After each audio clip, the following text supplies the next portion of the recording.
சந்தோஷம் எங்க இருக்குது?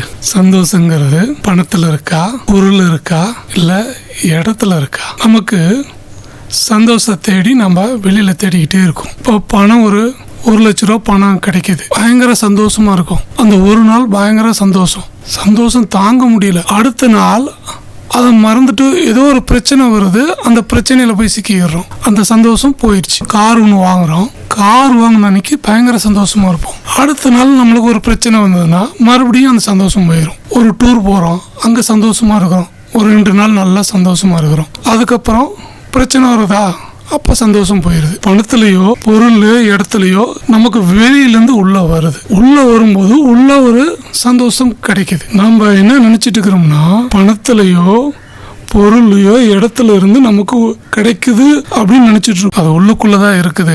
அதை நம்ம சரியா பயன்படுத்தினா சந்தோஷம் அடையலாம். உள்ளுக்குள்ள வச்சுக்கிட்டு நம்ம வெளியில தேடுறோம். ஒரு உணவு சாப்பிட்றீங்க, அந்த உணவு சாப்பிடும்போது நம்மளுக்கு ஒரு சந்தோஷமா இருக்கும். அந்த சந்தோஷம் அது சாப்பிட்றதுனால கிடைக்கிறது இல்லை, அது உள்ளுக்குள்ளதான் இருக்குது. இதே ஒரு பிடிக்காத ஒரு உணவு சாப்பிட்டீங்கன்னா சந்தோஷம் கிடைக்காது. எனக்கு பிடிக்கல, அதனால நான் சந்தோஷமா இருக்க மாட்டேன் அப்படின்னு உள்ளுக்குள்ள வச்சிருக்கிறோம்.